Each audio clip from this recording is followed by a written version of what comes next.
Marco Tigang, nako, andyan pala kayo. Nako, ito ha, busy ako po dito sa aking pagpe-prepare ito aking favorite plant dito na talaga namang nagpapayaman sa akin ng todo-todo. Itong ating millionaire snake plant. Hamak nilahayap siya ng nymph oil.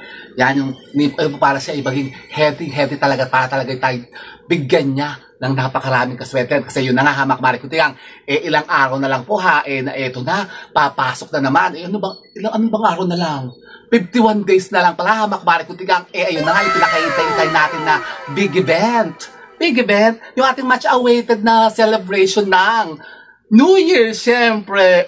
Di ba ga? At yun na nga, Hamak Marco Tigang, ang topic natin ngayon. Kasi ngayon po mag-start na po tayo ng mga countdown natin through, yun nga, the upcoming New Year 2026. At papasok na po, Hamak Marco Tigang, ang Year of Fire Horse. Kaya kayo po, Hamak Marco Tigang, dapat meron na kayo ito. Itong ating napakaswerte pong Sansevieria Millionaire Snake Plant.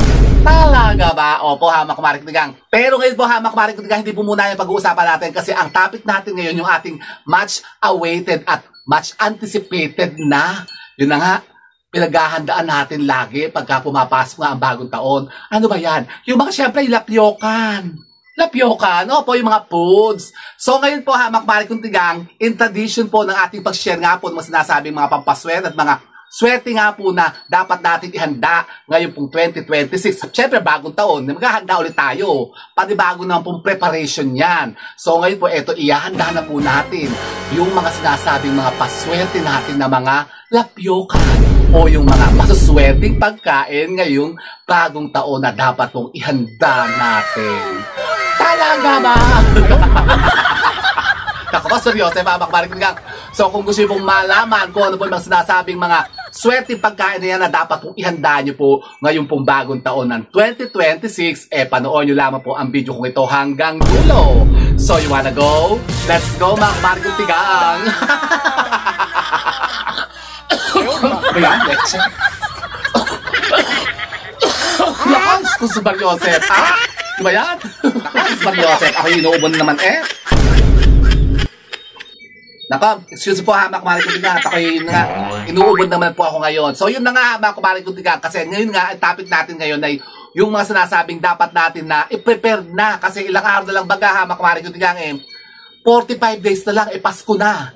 Christmas na naman, Hamak Marco Tigang. Nako, tapos 51 days o 50 days ata ay, yun na nga, New Year na. Nako po. Kaya lang po, Hamak Marco Tigang, ako parang ang lungkot ata ngayon ng Christmas. Kasi di ba yung nangyari ngayon ata sa Bicol, sa Catanduanes, yung affected ng mga bagyong, yan, yung Yuan, tsaka yung bagyong Tinyo. Sa Cebu, doon kasi Mariosep, may nakakaawa ng mga tao. Wala silang bahay ngayong Pasko. Paano kasi sila celebrate ng Pasko? Kayo ba, Hamak Marco Tigang, kumas ba kayo? Kayo ba yung nasalantarin ng bagyo? O yung mga, kung naman yung mga, dyan, mga nepo babies, yung mga contractor, yung mga...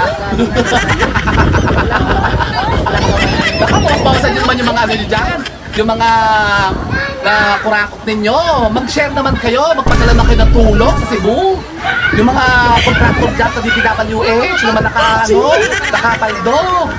Nako, sa mga flood control. Are you crazy? Are you out of your mind? Magkano naman kayo, mag-boss-boss naman kayo ng mga nakulimbat ninyo. Mag-share kayo, magpadala kayo ng mga donation doon. Mga lintik kayo, Nako, diba? Kasi ang dami po kasi talagang yung mga kababayan natin na nasa Cebu, lalo na sa yung sa Liloan, tapos yung sa Canlaon, yung mga natabunan ng mga bato, ang lalaki ng bato. Sabi ko, grabe pala ang tubig, So, sobrang powerful pala talaga ang tubig kasi nanggaling sa bundok, ibinabaha yung mga bato, ang lalaki. Ay, buti na lang walang mga natamaan, walang nadaganan. Kaya lang doon sa may, yung sa may Liloan nga ata, yung isang subdivision, ay lubog na lubog, aapaw na hanggang bubong. Naku po, nakakaawa. Tapos ang dami talagang mga casualties, umabot na ata ng 200 plus.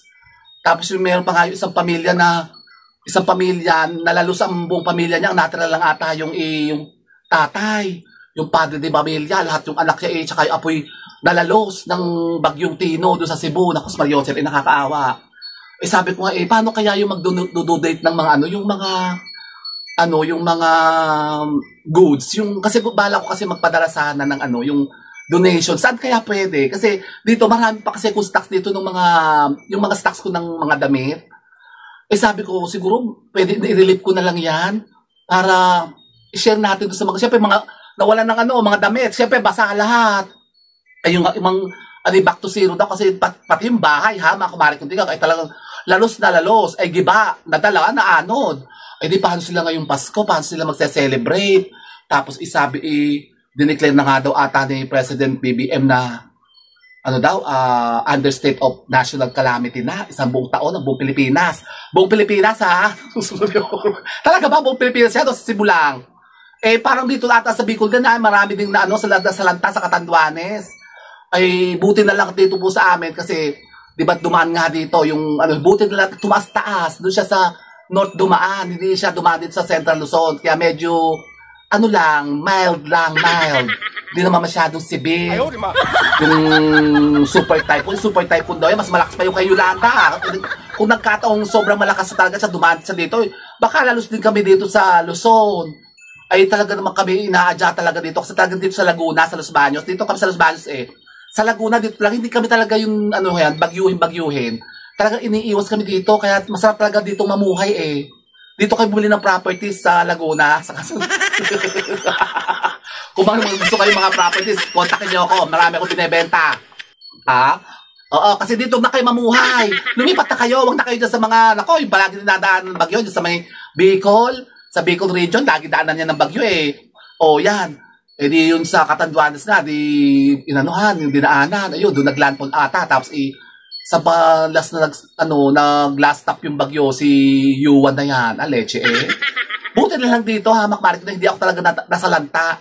Kasi ako yung Christine, talagang dito talaga dumaan yung Christine, Ako yung talagang, stress na stress ako doon, talagang takot. Ako umiiyak na dito noon, ngal-ngal na ako, kasi yung bubong ko dinadala na. Tinataas ng ganyan. Tinataas na yung bubong ko, tapos saka yung dingding ko nadadala na. Sabi ko, naku, Maria Joseph, ako nag-iisa-isa dito, dadalo kami ni Gabi. Nung gagawin ko, pagka ganun, ako'y takot pa nung panahon yung kay Christine. Naku, Maria Joseph. Buti na lang ngayon yung kay Yuan, hindi dumaan po dito sa amin. At sana may wala na. Ano ba? Pasko na Naku, Maria Joseph naman. Pero alam niyo po, Makmarik, hindi mas nasabi mga bagyo na dumadating ng mga ganitong mga panahon, mga November, December, yan ang pinakamalalakas Parang meron pa daw atang isa may parating pa yung kasunod ni Yuan. Naku, Maria Joseph, sino naman yun? Sunod sa Y na naman? Di baka kasi lakas na naman yung Yolanda. Naku, wag na naman. Sus Maria Joseph, tigilan na. So yun na nga So yun na nga po, Makmarik ko tigang.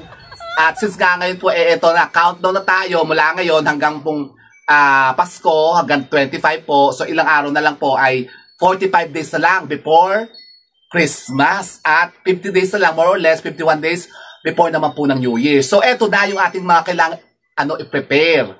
Kasama po dyan yung mas nasabing lapyoka na dapat po nating handa. Ano ba yan? Siyempre, tradisyon na po natin yan. Hindi naman nawawala yan Kailangan pa rin natin padaanin talaga ang pagsa-celebrate natin ng New Year. Kahit anong mangyari, kahit tayo bagyuhin, kahit medyo mahirap ang buhay, tayo pa rin, magpe-prepare pa rin po tayo kasi siguro sa mga evacuation center dyan o kung saan man kayo nandyan ngayon, kung saan kayo nakatira ngayon, kung kayo nag-iba ang mga bahay po ninyo, siguro na may makakaawat pa naman kayo bago mag-New Year. Ito na Makmarik Kutigang. I-share na natin yung ating mga dapat na i-prepare ngayon pong bagong taon, 2026, Makmarik Kutigang, Year of the Fire Horse. Talaga ba? Ano yung mga yan? Meron tayong 8 Makmarik Kutigang na dapat po. Meron talaga kayo sa pagkainan po ninyo ngayon pong darating na bagong taon, 2026. Ano yan? Hindi po mawawala Makmarik Kutigang number 1. Siyempre yung mahabang pagkain na sumisimbolo po ng long life. Ano ba yun? Yung mga pansit. Pansit, yung mga noodles, yung mga spaghetti, pansit bihon, pansit canton, ganyan, mga pansit palabok, yan, yung mga mike o yung mga ramen, lomi, pwede po yan Makmarik Kutigang basta haba. Kaya lang po, kapag piniprail nyo yan o yung hinanda nyo yan, huwag nyo siyang puputulin. Kasi ang mga noodles po, sumisibol po yan ng long life. Long life yan Makmarik Kutigang, mas mahabang buhay para pag nag-umpisa po ang taon, kumbaga, maging magandang pasok ng swerte sa atin. Mas magiging abundant tayo. Talaga ba? O, syempre, pagka mahaba buhay natin, abundant tayo, di yung pagka ganon. O, kaya lang katulad niya, may mga nasalanta, o yung mga kapamilya na namatay, paano kaya siya maghahanda? Eh di kawawa naman. Tapos yung mga baboy, sayang yung mga baboy, naglango yan. Joseph, lugi na si ate na nag-iiyak na doon sa saan kaya yung lugar na yun? Yung mga baboy na yan, lalaki na, siguro pambenta na yun Hindi, siguro pang December yan niya yun, hindi na umabot. Naunahan siya ng bagyo, nakuha kaya niya yung mga baboy? Paano kaya yun? Kasi alam mo yung mga baboy yan, parang tao din yan. Nilalamig din yan, inuubo din yan, tsaka sinisipon. Baka yun, siguro baka yun nilagnat. Baka, So, yan po hamak maring isa po yan, number 1 po, hindi po dapat mawala sa pagkainan natin ngayong bagong taon, ang mga noodles o yung mga habang pagkain. Yan ang natin number 1. Ang number 2 po, hamak maring ay ang mga seafoods o yung mga isda. Yan, kasama po yan, hamak maring Kasi, yung isda po kasi hamak maring yan, sumisimbolo po yan ng prosperity and abundance kasi yung pong kaliskis ng isda, sumisimbolo po yan pera. Yan, gold, yung kaliskis niya. Yan, saka yung pong mga kulay po ng ng mga seafoods, katulad yung mga crab, hipon. Yan, pwede kayo maghanda niyan hamak maring pagbagong taon. Kasi yan po, parang golden yan, golden kasi ang kulay niyan yung mga seafood. So okay lang po yun, swerte rin po yan na ihanda natin ngayong pong bagong taon. So, wag mawawala sa pagkainan natin ang mga seafoods. O, di ba ga? Number 3 po, hamak maring ang mga dumplings. Dumplings, so po yung may mga laman sa loob, yan, katulad mga siomai, yung mga siopaw, yan, yung mga Shanghai, yung mga binabalot sa loob, tapos yung mga idinadumplings, yung parang pinasteam. Maraming klase po ng mga dumplings sama kumari kuntigang. Basta kailangan po yung may laman siya sa loob para talaga siksik-liglig. Talagang parang putok na putok. Yung kumbaga para yung abundance na paparating sa atin ngayong New Year 2026 talagang makuha natin kapag tayo nag-prepare ng mga dumplings yan. Isa po dyan na kumari kuntigang mga siomai, yung dumplings na yung korting empanada. Kasi yan po ang korting gusto niya dumplings na yan para siyang old ingot, yung pong gold o gold bar po yun nung araw ng Chinese. Yung mga Chinese emperor nung araw, yun yung mga gold bar na Chinese ingot, yung kumahalin tulad po yan sa mga dumplings. Kaya dapat po maghahanda rin kayo ng mga dumplings dyan sa pagkainan po ninyo sa bagong taon. Talaga ba? Opo, hamak maring kuntigang. Ang isa pa po, hamak maring kuntigang, pang-apat po ay ang mga sticky rice. Sticky rice, opo, lahat po ng malagkit, kasama dyan yung mga gawa po sa bigas o mga malagkit na kanin, yung mga puto, yan, malagkit, yung mga bilog-bilog, yung mga bilo-bilo, yan, yung mga palitaw, yung lumilitaw, yan, yung mga tikoy, yan, kailangan meron tayong handa niyan, hamak maring kuntigang. Tapos yung mga rice cakes, yan, kasama yan yung mga matatamis kasi yan po yung mga sinasabing mga sticky, yun po yung nagiging band ng pamilya natin para maging harmonious ang ating samahan, para talagang tayo maging sticky at banded sa pamilya. Kumbaga yung harmonious relationship ng buong pamilya, makukuha natin ngayong bagong taon. Tapos kailangan sweet. Kaya matatamis po yung katulad nga, yung mga bilo-bilo, mga tiko, yan, yung mga palitaw, yung mga kalamay, yan, maghanda kayo niyan. Para kumbaga sweet and harmonious ang inyong pong mga relasyon sa buong pamilya. Talaga ba? Oh. So yun po, hamak maring ang ating pong number 4. Ang number 5 po, hamak maring ay ang mga lucky fruits. Hindi po siya depende, wawala yan. Yung ating po tradisyon na lagi hinahanda na 12 lucky fruits sa New Year, syempre kasama pa rin po yan. Pero yung may mga swerte po talagang mga prutas na dapat po, hindi po mawala dun sa 12 lucky fruits natin. Ano ba yung mga yan? Number 1 po, ubas. Kailangan po tayo kumain ng 12 na piraso po ng ubas sa bagong taon. Murang-mura ang ubas ngayon. Mga kumain nga, 120 na lang. Saan ba nanggagaling yung mga ubas na ganyan? Yung mga kulay maruna, yung mga green medyo mahal pa Kasi nung isang araw, bumili ako yung 220 yung green. Yung parang matabang naman. Pero yung pong matatamis, yung seedless na kulay violet, 120 na lang ha. Ang daming, ngayon, grapes sa palengke. So maghanda kayo niyan. Kumain kayo ng 12 pieces na ubas sa bagong taon tapos magsasabit kayo sa pintuan po ninyo. Huwag din kayo mawawalan yan sa pagkainan po ninyo sa dining table. Kasama po yung syempre apple, di po pwede mawala yan. Yung pong mga oranges o yung mga tangerine, yan. Yung mga kiat-kiat, yung mga kulay gold na mga prutas. Orange po ha, makmarikitigang number po yan kasi sinasama po natin yan. Number 1 yan, kasama po yan kasi sa ating prosperity bowl. At sa susunod po natin na video, yan po yung susunod naman po natin na ipe-prepare na ha, makmarikitigang yung ating prosperity bowl for 2026. Oh, excited ba kayo ha, makmarikitigang ako, mag-ready na kayo. So yun, dapat po meron kayong maswerteng prutas, yung mga piniprepare natin na 12 fruits of New Year. Ngayon po, syempre, lucky fruits yan, hindi mawawala yan. Maghahanda pa rin tayo niyan ha, makumari kuntigang. So, isa pa po yun. At ang ating pong pang number 6 ha, makumari kuntigang, syempre, para sa health po natin. At maswerte din po ito kapag ito po ihinanda natin sa ating kapagkainan kapag bagong taon. Yung pong mga green leafy vegetables. O, isa po dyan ha, makumari kuntigang, lettuce, mga salad, pwede kayo maghanda niyan. Yung pong mga bok choy, isa po yan. O yung mga Chinese cabbage. Yan, mag-steam kayo niya, tapos lagyan nyo lang po ng yung oyster sauce. Nako, ang sarap-sarap na yan ha, makumari kuntigang.